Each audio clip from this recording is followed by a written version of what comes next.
Hi there, my name is Steve Gerhardt, and as always, this is the Unagi Observer. Thank you so much for stopping by and watching the videos.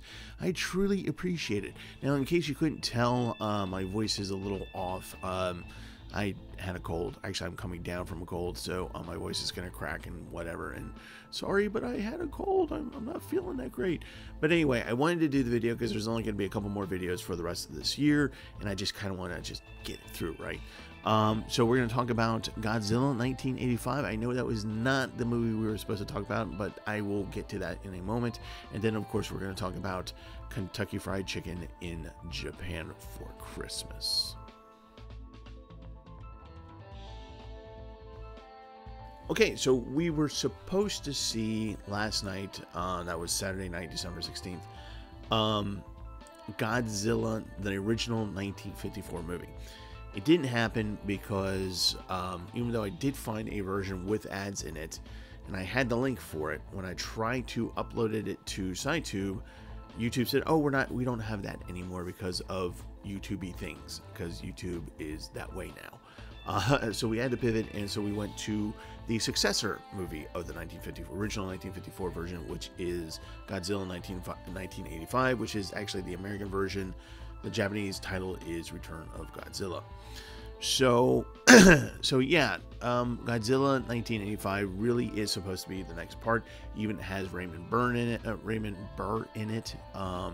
He reprises his role from the earlier movies, and you know, of course, we get the whole Raymond Burr speech at the end of why atomic energy is bad and mankind kind of screws things up. So nature throws Godzilla at us to humble us.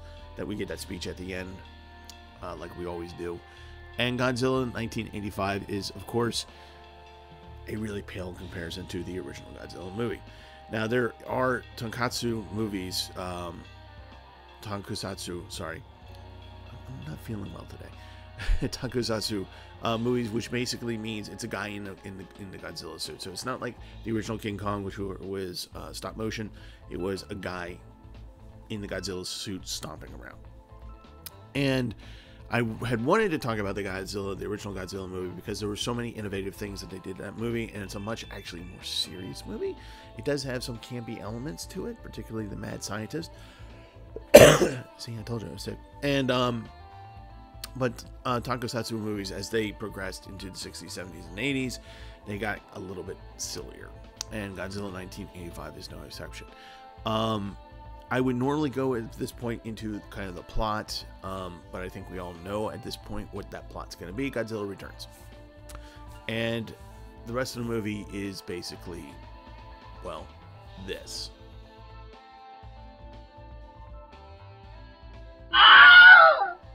So, yeah, that's my review, basically, of Godzilla 1985 in a nutshell.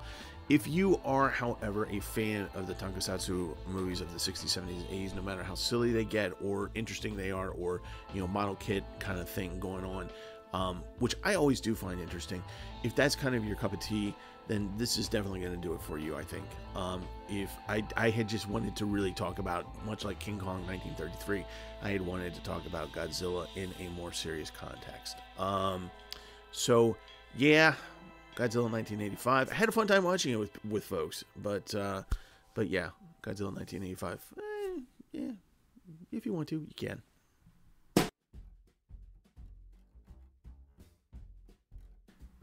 It's always interesting when you look at another culture that adapts something from your own culture.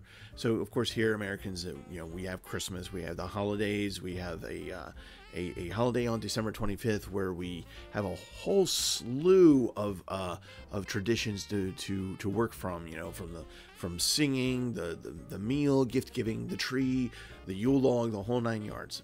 And it's kind of interesting when you have a country that is not culturally speaking the same way as your country is, like Japan is pretty different. Of course, you know, there's less than 1% of the population in Japan is actually Christian, so there's a whole lot of the religious stuff attached to Christmas that maybe we would here in America. So it's more of a secular holiday in Japan, and that kind of makes it interesting, because while they do bring in the holiday vibes, and you know, they bring in the tree and of course the gift giving and things like that, sometimes they take a little little spin, a little take on their own on what Christmas might mean to them.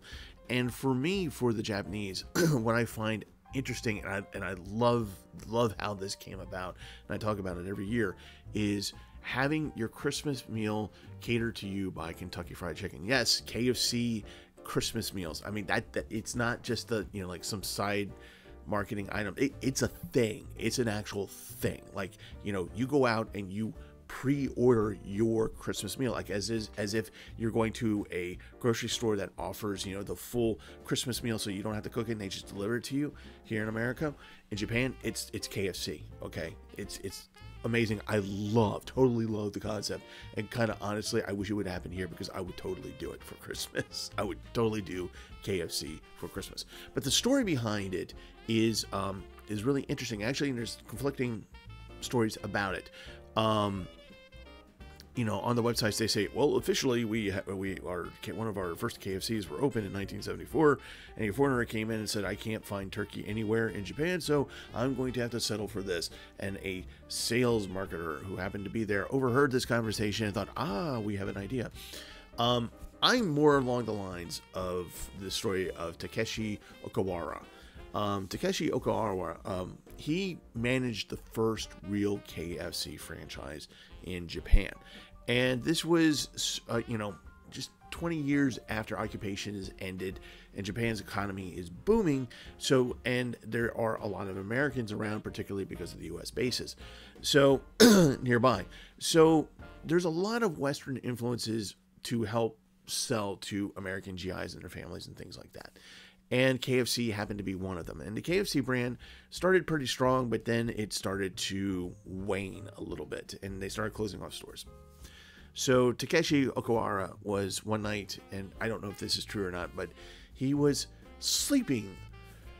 Excuse me, sorry, not feeling well. He was sleeping on a bag of potatoes when he had the idea of KFC for Christmas. Now, that is, of course, anecdotal. We don't know for certain, because there's another take on this story where it's actually Takeshi Okawara going to a Christmas party dressed as Santa, and all the kids loved it, and he kind of went, ding, hey, there might be a correlation here.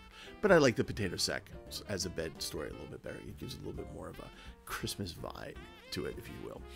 And so he's sleeping on this bag of sack of potatoes, and he comes up with the idea to save his particular KFC, and he decides to go on a Christmas campaign. So he gets the little statue of Colonel Sanders, dresses him up as Santa. He creates a Christmas meal, you know, it says, hey, you know, here's a sale, here's some Christmas thing, KFC for Christmas, because why not? You know, he doesn't know that in America it's like it's like Thanksgiving, it's a big meal and extravaganza and all this, and he's just trying to save his own KFC branch. So he does it, and it takes off. It's a hit. Everybody loves it. And it's not just Americans who are coming in who want a little bit of taste of home. It's other Japanese going, oh, this looks fun. This is interesting. Hey, I like this. Actually, I like this fried chicken. This is really good. Oh, and we can have a Christmas meal out of it? Oh, this is great. Hey, this is our Christmas meal. This is wonderful. So, you know, it took off. And ever since then, of course, you have to pre-order your KFC meal for Christmas, because if you don't, you are not guaranteed to have any chicken for KFC on Christmas Day.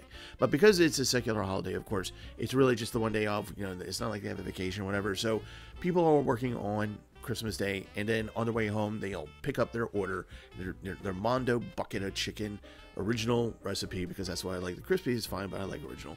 And, you know, you get the coleslaw, the biscuits, and the mashed potatoes, the whole 9 yards, the wonderful stuff of KFC. And you take it home, and there's your holiday meal in Japan. I will be honest and tell you that if I were to be living in Japan right now, and if, you know, Christmas were to roll around, I would so do this. I know I'm harping on this, but it is such a fun thing, and I do like KFC original recipe. And I just think the story behind it is amazing and wonderful. So, yeah, it's a different take on an American holiday, just as Japanese are wont to do, take things and make it their own. So this is how they made it their own. They said, okay, well, we're not going to go out and get the 20-pound turkey like Ebenezer Scrooge did in, you know, in his story, and just kind of go, we're just going to go to KFC, have someone else make it, and we're going to take it home after work, have a nice little meal, exchange some gifts underneath the tree, and call it a day. I mean, how simple is that? I mean, that just sounds appealing to me, honestly. So, yes, KFC for Christmas. Have you ordered your KFC for Christmas? You might want to. Don't get caught lacking. Get your original recipe. It's good. Bye-bye! So that's the video for this week. Sorry, I'm still feeling a little under the weather. It's not as bad as it was a couple days ago, but not feeling great at the moment. But still, got to see Godzilla 1985. Had a fun time watching that with people on SciTube. Even though it wasn't originally what I wanted to do, you do with what you got, right? And had a fun time with that. So, so maybe next year I'll come up with a different series. I'm not sure. Anyway, so moving right along. KFC in Japan. If you happen to live in Japan, if you're Japanese and you live in Japan, make sure that you get your KFC order in so that you can enjoy that wonderful original recipe with the biscuits, the coleslaw, the mashed potatoes, and the whole 9 yards on Christmas Day. If I could do it here, I would. So please enjoy your holiday, and that actually goes for everybody. Enjoy your Christmas. Even if you don't really celebrate Christmas and you have the day off, please enjoy it. Enjoy the holidays. Speaking of which, the last video of the year is probably going to be coming up on the next Wednesday after Christmas.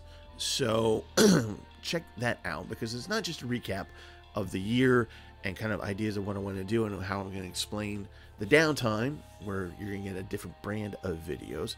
But I want to give you a couple announcements. So I'm going to give you a little preview, give you a little hint. One of them is I'm starting a new channel. Some of you have been asking me for it, and I'm going to announce it because I think I'm going to have it up and ready by the time January rolls around, hopefully. If not by the first of the year, then definitely by the by the 15th, I think. But more on that later, on that new channel later. And the second thing, which I'm really excited about, I know, you see, but you're starting a new channel. What could you possibly be more excited about? Some of you have been missing the Daily Dig. Well, we're coming back. More details on the Wednesday after Christmas. Happy holidays, everybody.